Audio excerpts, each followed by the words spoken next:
하나님께서 이 아침에 우리에게 주시는 귀한 말씀은 시편 23편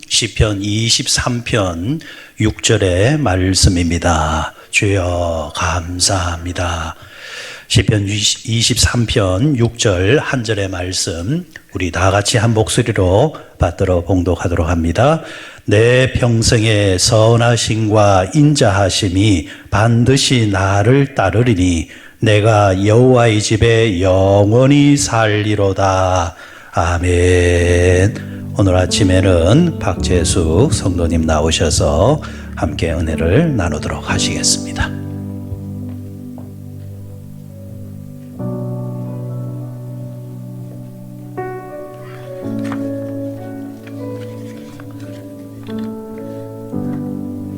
안녕하십니까. 제가 오늘 이 자리에 섰는데요. 저는 올해 세례받은 새신자 박재숙입니다.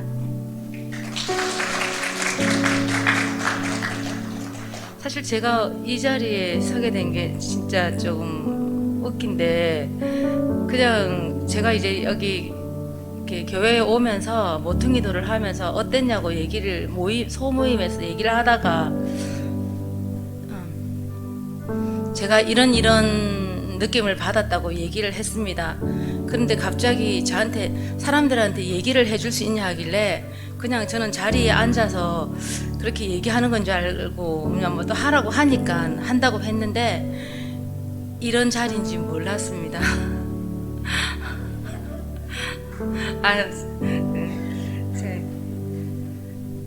제가 사실은 이 교회에 오게 된 게 죄송합니다. 제가 이걸 좀 하나도 안 떨릴 줄 알았는데 이 자리가 이렇게 어려운 자리인지 몰랐습니다. 제가 사실 저는 아직 저한테 뭐 이런 자리가 되게 낯설고 그렇지만 감사하게도 제가 이렇게 교회에 오면서 모퉁이돌이라는 소모임에 끼워도 주시고 사실 저는 아무것도 모르거든요. 그런데다가 특히 이런 자리에까지 서게 해주셔가지고 뭐가 뭔지는 모르지만 일단 저는 시키면 시키는 대로 하는 스타일이라 이 자리에 나오게 됐으니 제가 좀 이상하게 얘기하고 하더라도 지금 아직 아무것도 몰라서 하는구나라고 이해해 주시고 좀 들어주십시오. 제가 먼저 이게 모퉁이 돌에 나오기 전에 제가 간단하게 제가 이게 교회에 나오게 된 계기를 말씀을 드리자면 저는 지금 저희 외숙모가 교회 목사님이세요. 그리고 친정 식구들이 교회를 다니시는 분들이 많으신데 제가 어릴 때 그냥 아무것도 모르는 어릴 꼬맹이 때 교회에서 보면 시골에 크리스마스 전날 이렇게 뭐 새벽송이라고 이렇게 차 타고 돌고 하는 그런 거를 경험한 적이 있었고요. 그렇게 하면서 이제 저희 할머니가 그 교회에 조금 다니시다가 돌아가셨어요. 시골에서. 근데 그 시골에서 아무도 아는 사람이 없는 그런 시골이었는데 할머니가 돌아가시자마자 갑자기 교회 분들이 다 오셔가지고 뭐 염하는 거라든가 장례 절차를 모든 걸 다 해주시는 거예요. 그러니까 저희 가족들은 할머니가 돌아가셨는데도 옛날처럼 TV에 나오는 것처럼 막 곡하고 슬퍼할 시간적인 여유가 없었습니다. 교회에서 오셔가지고 울려고 하면 기도해 주시고 울려고 하면 기도해 주시고 그런 과정을 보면서 저희 이제 친정 식구들이 교회를 다니지 않았었는데 이모님들이 그 과정을 보고 야 교회에 가면 저렇게도 이제 어려울 때 아무것도 없을 때 누군가가 와서 해주시는구나 하는 걸 보고 많은 분 이모님 몇 분이 교회를 다니기 시작하셔가지고 진짜 열심히 다니시다가 돌아가신 분들도 있고 그래요. 근데 그때 다 그러고 나서 저희 아버지 어머니가 교회를 나가셨는데 그래도 저희들한테 뭐 저한테 야 너 교회에 가자고 말 한 번도 하신 적이 없었습니다. 그냥 저를 위해서 묵묵히 기도만 하신 것 같아요. 근데 저희 아버지가 돌아가셨거든요. 돌아가시는 과정에서 사실은 제가 장사를 하면서 저희 가게 위에 쉽게 말하면 무당이라는 분이 계셨어요. 그분이 아버지가 많이 아프셨는데 뭐 구슬 하면 이렇게 뭐 좀 편하게 오랫동안 계시다가 돌아가신다 해서 제가 그때는 막 그걸로 진짜 많은 돈을 주고 엄마한테 말도 안 하고 그냥 그런 것도 한 적도 있습니다. 근데 그리고 나서 아버지가 한 일주일 만에 돌아가셨어요. 저는 그러니까 아버지가 안 돌아가실 거라고 생각하고 진짜 많은 돈을 들여서 그런 행위를 했는데, 그렇게 하고 나서 제 아버지가 계시는 병원에 목사님이 오셔가지고 그 돌아가시기 전에 하는 그런 기도가, 아직 그게 뭔지는 잘 모르는데 하여튼 그 기도를 해주시고 굉장히 편하게 돌아가신 거예요. 바로 그 엄마 꿈에 아버지가 막 흰 옷을 입은 사람들 가운데서 이렇게 계시다는 얘기를 듣고, 내가 뭐 진짜 아무것도 모르면서 헛돈을 했구나 하니까 이거 진짜 너무 이런 거 아니구나 하는 걸 그때 알았습니다. 그때 느끼면서, 그때는 느끼고 이제 아버지가 이렇게 돌아가시고 나서 교회에서 이렇게 무슨 장례를 다 치르고 하실 때 저는 교회를 다니지 않았지만 그 교회에 가서 진짜 아버지를 위해서 그때만은 열심히 기도를 했고, 또 언젠가는 제가 교회를 좀 더 나이가 많이 들어서 진짜 아무것도 일하는 게 없을 때 교회를 갈 거라고 생각을 했었어요. 왜냐하면 제가 일을 하면서 뭐 토요일, 일요일이든 쉬는 날 없이 계속 일을 했었기 때문에 그랬는데, 그러다가 이제 2년 전에 저희 남편이 뇌출혈을 넣어 쓰러졌습니다. 저 정말 열심히 살았는데 남편이 그렇게 되고 나니까 죄송합니다. 갑자기 너무 막막한 거예요.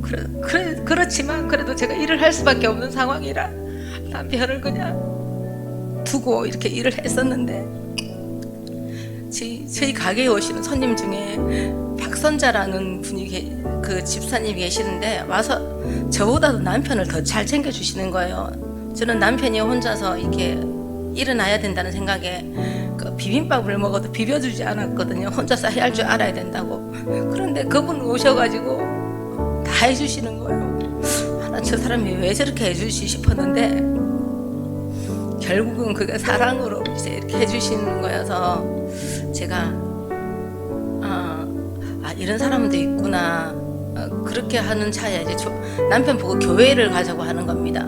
근데 저희 시댁이 진짜 제가 결혼할 당시에는 1년에 한 번씩 구슬하는 집이에요. 지금도 저희 어머니 막 그러시거든요. 그래서 저희 남편도 절대로 그런 데는 가면 안 된다고 생각하는 사람이었는데, 제가 무슨 마음인지 그냥 좀 가서 위로를 좀 받아야 되겠다, 이렇게 좋은 사람들 가운데서 그때는 하느님이라는 생각도 못하고 그냥 가서 사람들한테서 위로받고 거기 가면 당신 마음이 위로가 되지 않을까 하고 제가 가라고 했는데 그냥 또 가더라고요. 저희 신랑이 다른 건 잘 안 하지만 제 말은 좀 잘 듣습니다.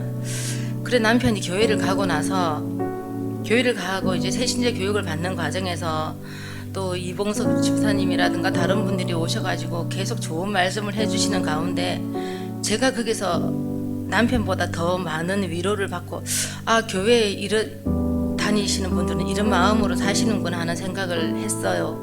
그렇게 하던 중에 이제 남편이 새신자 교육을 다 받고 목사님이 저희 가게에 오셔가지고 그 신방 기도를 해주시는데 찬송가를 부르는데 왜 그렇게 눈물이 나는지, 내가 좀 미쳤나 보다라고 생각했었습니다. 그렇게 기도를 끝내시고 목사님이 저보고 한 번만 딱 남편이랑 교회를 같이 나오라 하시더라고요. 그래서 저는 교회 아직까지 안 갑니다, 안 가고 못 갑니다, 다음에 가겠습니다 했는데, 그래도 목사님이 한 번 오셨는데, 한 번 와주셨는데 어떻게 안 오냐 하시는 그 말씀에 또 저 그런 건 또 좀 잘 못 견뎌서 한 번은 가겠습니다 하고 처음 한 번 나오고 났더니 그 다음에 3-4번이 되고, 그게 또 제가 새신자 교육을 받게 되면서 오늘 이 자리까지 오게 됐습니다.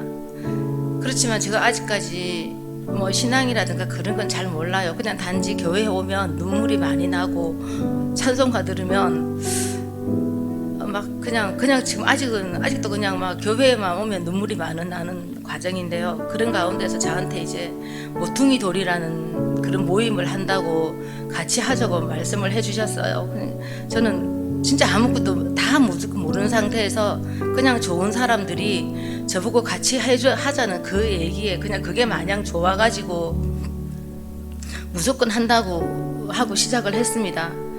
했는데 성경책을 읽고 가라는데 그게 너무 힘들었어요. 근데 그걸 하지 않을 수가 없었습니다. 왜냐하면 같이 하자고 했기 때문에. 그래서 제가 처음 시작할 때는 진짜 해야 된다는 그것 때문에 그냥 방에 누워가지고 이렇게 책 들고 누워서 그러면서 책이라고 생각하고 그냥 봤습니다.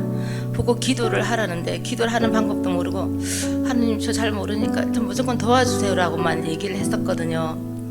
그러면서 이제 그러는 가운데서 모퉁이돌을 하는 모임을 계속 소모임을 하고 또 그분들이 전화를 해가지고 제가 어떻게 지내는지 챙겨봐 주시고 사실 처음 교회에 오는 게 좀 낯설어야 되는데 저는 교회에 오는 이 자체가 사람들 때문에 너무 좋았고 와서 자리에 앉으면 왠지 모르지만 마음이 너무 편안해졌습니다. 그래서 이 모퉁이돌이라는 이 모임을 너무 잘하고 싶었고요. 처음에는 누워서 하던 그런 기도라든가 성경책 읽는 게 이제는 아침이 되면 그냥 일어나 자리에 앉아가지고 침대에 앉아서 그냥 뭐 일단 감사하다는 말을 먼저 하라고 하셨기 때문에 저 그냥 일어나서 감사합니다 인사하고 나가서 물 한 모금 마시고 방에 들어와서 그 책자를 펴놓고 그냥 읽어요. 읽으면서 어떤 때는 이게 그냥 넘어갈 때도 있지만 어떤 때는 읽으면서 아 내가 진짜 사랑을 받고 있구나 아니면 아 내가 이제 하나님의 자녀가 되는구나 하나님의 자녀가 되면 이런 걸 받을 수 있구나 받는구나 그런 걸 조금씩 느껴가고 있습니다. 제가 사실은 이 내용하고 너무 다른데요. 진짜 준비를 해왔는데 이 내용이랑 하나도 다릅니다.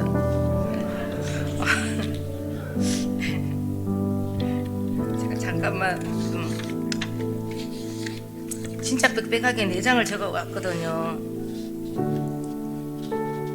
근데 제가 진짜 이 모퉁이돌을 하면서 사실 제가 새신자고 전 정말 교회에 대해서 아버지 어머니가 교회에 다니시고 하시지만 한 번도 이렇게 교회에 가서 뭘 하는지 어떻게 하는지 교회에 대한 내용이 뭔지를 몰랐었는데 모퉁이돌이라는 이 모임 자체가 제가 교회에서 이제 오늘은 가기 싫다는 생각을 하다가도 사실 교회에 왔을 때 다른 모임이 없잖아요. 그러니까 기도 드리고 집에 가고 그냥 밥도 그냥 혼자서 먹고 이렇게 해야 되는데 그래도 제가 이게 하나의 소속감이 있다 보니 그분들이 챙겨주시고 그런 데서 제가 다음 주 또 교회에 와야지 그런 생각을 하고 내가 이걸 같이 해 나가야지만 이 사람들이랑 같이 어울리고 그런 생각을 하던 중에 성경 말씀이 조금씩 눈에 들어오고 또 기도하는 법도 전혀 몰랐는데 내가 이 성경을 읽고 어떻게 기도해야 되는지도 사실은 몰랐습니다. 그냥 맨날 기도하는 게 제 개인적인 기도 저 도와주세요 제가 잘 모르니까 용서해 주세요 라는 말씀만 드렸었는데요. 이 책자에 보니까 뭐 오늘의 기도에서 그 나오는 내용을 그냥 처음에 그대로 뺏겨서 적었습니다. 지금도 그렇게 하고 있는데 이제는 한 번씩 그 기도를 쓰는 과정에서 제 기도가 나오는 거예요. 내가 막 적으면서 나 갑자기 이 말씀이랑 상관없이 내 기도가 따로 막 나와서 그걸 또 적게도 되고 또 적는 게 또 어떤 데는 부끄러워가지고 적지 못하고 그냥 혼자서 기도하고 막 그렇게 하거든요. 하여튼 저는 아직 잘 모르고 하지만 이 모퉁이 돌이라는 이런 소모임에서 계속적으로 조금씩 성장해 가지고 다음에는 제가 만약에 누군가가 이렇게 여기 계시는 분들은 아니고 이제 새신자 사람들이 이렇게 들어와 가지고 이렇게 있다면 제가 그냥 가까이 다가가서 야 나는 이렇게 해서 교회에 저기도 나오게 됐고요 이렇게 한 이런 모임을 하면서 이제 이렇게 교회를 그러니까 주님 말씀을 알아가고 그렇게 알아가는 과정에서 교회에 이제 소속될 수 있다는 그 생각들이 굉장히 좀 좋았습니다. 그래서 앞으로도 계속적으로 저를 빼지만 않으시면 모임에서 계속적으로 이 모임을 해나갈 것이고요. 또 제가 사실은 다른 것도 참 좋지만 찬송을 들으면 계속 이상하게 눈물이 나요. 제가 혹시나 제가 느낀 제 생각에 야 내가 혹시 찬송을 나중에 잘해서 뭔가를 좀 되려고 하나 안 되지만 그런 느낌을 받으면서 제가 이제 교회에 이렇게 나와서 하나님의 은혜를 뭐 봉사할 수 있는 게 뭐가 있길래 내가 이렇게 교회에서 눈물도 나고 뭐 이런 게 있는지 자꾸 계속 생각을 하고 있습니다. 앞으로 이 교회에 좀 뿌리를 내려가지고 좀 여러분들이 보시기에 저 괜찮은 신자가 들어왔구나라고 느낄 수 있도록 제가 또 열심히 기도하고 여러분들이 기도 많이 해주시니까 좀 여기서 뿌리를 박는 신자가 되도록 하겠습니다.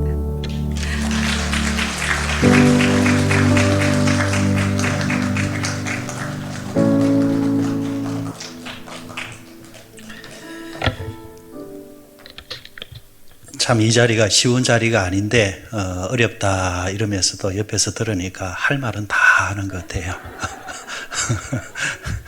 그래요. 우리 옆 사람에게 잘 오셨습니다.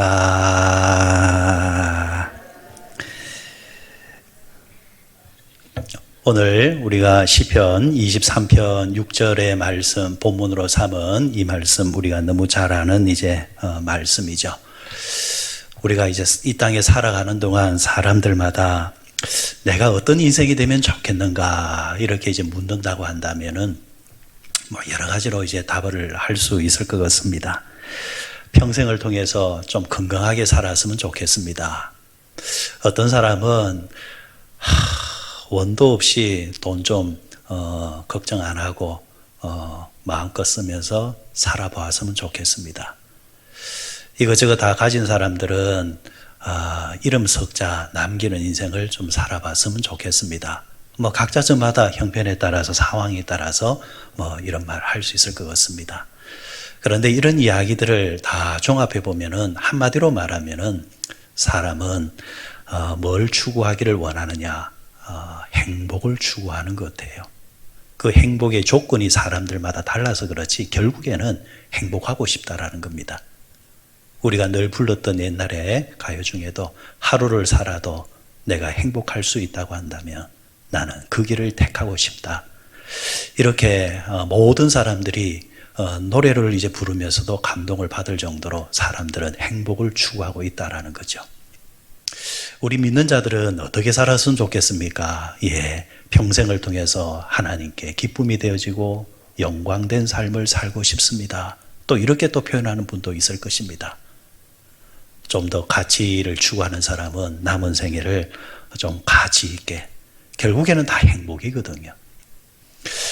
오늘 시편 기자 다윗은 하는 이야기가 나의 평생의 선하심과 인자하심이 정녕 나를 따르는, 반드시 나를 따르는 그런 인생을 마지막까지 살고 싶습니다. 이렇게 이야기를 하고 있습니다. 하나님의 선하심과 인자하심이 내가 죽는 그날까지 나와 함께하는 삶을 산다고 한다면 나는 그것을 행복으로 생각하며 그것을 최고로 가치로 생각하며 나는 살고 싶습니다. 이렇게 고백을 하는 겁니다. 그럼 다윗은 이런 고백을 어떻게 이렇게 할 수 있는가? 경험이죠. 지금까지 살아왔던 삶의 경험을 통해서 지금 고백을 하는 겁니다. 우리가 잘 아는, 우리가 읽었던 이 말씀의 시작이 어떻게 시작합니까? 여호와는 나의 목자시니 내가 부족함이 없으리로다. 여호와가 자신의 인생의 목자가 되었다라는 겁니다. 여호와께서 나의 목자가 되실 때에 내가 살아가는 동안, 살아왔는 동안 고난이라는 것이 면제된 인생은 아니었지만, 그렇지만은 그런 삶이 무수히 많았지만은 그럼에도 내가 행복할 수 있었던 것은 하나님께서 나와 함께 하실 때에 선하심과 인자하심이 함께 했기 때문에 그런 가운데서도 나는 행복할 수 있었습니다. 그런데 이 행복이 중단되지 아니하고 마지막 순간까지, 내가 숨이 넘어가는 그 순간까지 이 행복을 나는 누리고 살고 싶습니다. 이렇게 고백을 하고 있는 겁니다. 그렇습니다, 여러분. 우리 그리스도인들의 가장 큰 행복은, 그리스도인이 아니라 할지라도 이 땅에 존재하는 모든 생명들은 결국에는 하나님의 인자하심과 선하심이 함께 할 때에 행복할 수 있는 존재인 줄 압니다. 사랑하는 여러분, 여러분에게 이런 하나님의 선하심과 인자하심이 평생토록 함께 하시기를 바랍니다. 그러면은 하나님은 인자하심과 선하심이 함께 하는 데에 이 선하심과 인자하심을 우리가 어떻게 하면 누리며 살까? 한 가지로만 말씀을 드리면은 과거를 뒤돌아보면서 감사할 줄 알아야 한다라는 겁니다. 요즘 사람들이 여러분 너나 할 것 없이 참 미래지향적인 것 같아요. 성공지향적이다. 참 생산적이고 건설적이고 참 좋은 이야기입니다. 사람이 미래지향적으로 살아야지요. 그런데 미래라는 것은 현재가 있을 때 미래가 있는 것이고 현재라는 것은 과거가 있기 때문에 현재가 존재하는 겁니다. 아버지 없는 자식이 존재할 수 없는 것처럼 우리의 과거가 없이 어떻게 오늘이 있고 내일이 있겠습니까? 하나님에 대한 신앙도 마찬가지입니다. 감사도 마찬가지입니다. 우리가 받지 않은 것에 대해서 감사하는 것 위대하게 말하지만 그러나 가장 기본적인 것은 받은 은혜에 감사할 줄 아는 자가 결국 그것이 경험이 되어져서 받지 않은 것도 주실 줄 믿고 감사하는 자가 되는 겁니다. 과거에 대해서 감사하지 못하는 자는요, 절대 미래에 대해서 오늘의 감사도 전혀 없습니다. 과거를 감사할 줄 아는 자가 현재에 감사할 줄 압니다. 근데 사람들의 특기 중에 하나가 뭐냐니까 잘 잊어버린다라는 거죠. 하나님께서 내 평생에 있어서 살아오는 삶 속에서 베풀어 주신 인자하심과 선하심에 대해서 너무너무 많이 쉽게 잊어버린다라는 겁니다. 옆에서 보면은 저분은 정말 하나님 부르시는 그날까지 정말 하나님께 늘 감사하며 살아야 되는 사람이야 라는 것이 뻔히 보이는데도 당사자는 오늘의 삶의 무게가 큰지라 지난날의 감사는 잊어버리고 오늘의 삶의 어려움에 대해서만 이야기하는, 토로하는 모습을 볼 때에 성경적인 원리는 감사 위에 감사가 생긴다 했단 말입니다. 은혜 위에 은혜가 생긴다 했단 말입니다. 오늘의 삶이 아무리 힘들어도 과거를 뒤돌아보면서 그렇게 하셨던 하나님인데, 그렇다고 한다면 지금 이렇게 내 삶이 힘들다 해서 하나님의 선하심과 인자하심이 없어지느냐? 아닐 거야. 하나님은 어제도 함께 하신 것처럼 오늘도 함께 하시고 내일도 함께 하실 거야. 이 마음의 바탕이 될 때에 오늘 다윗이 고백한 것처럼 나의 평생에 선하심과 인자하심이 반드시 나를 따를 것입니다. 이 고백이 나오는 겁니다. 어떤 한 랍비가 보니까 자기 교회의 한 성도가 무엇 때문에 그런지 모르겠지만 정신없이 길을 이제 걸어가는 것도 아니고 뛰어가는 겁니다. 그래서 뒤에서 불렀습니다. 여보시오, 여보시오. 아, 왜 그래요? 바쁜데요. 아니, 뭐가 그래 바빠서 그렇게 빨리 뛰어갑니까? 그러니까 그 성도가 하는 말이, 보시면 모르겠습니까? 나는 성공을 위해서, 승리를 위해서 이렇게 뛰어가야만 하는 겁니다. 바쁘니까 다음에 이야기하십시다. 그때 랍비가 그에게 의미심장한 교훈을 하나 줍니다. 성도여, 성공을 위해서라면, 번영을 위해서라면 뛰어가야죠. 한데 하나님께서, 성공을 주시는 하나님께서 당신이 쫓아가는 그 성공을, 번영을 만약 뒤에서 당신을 쫓아온 하나님께서 지고 뒤에서 쫓아오고 계신다면 어떻게 할 거예요?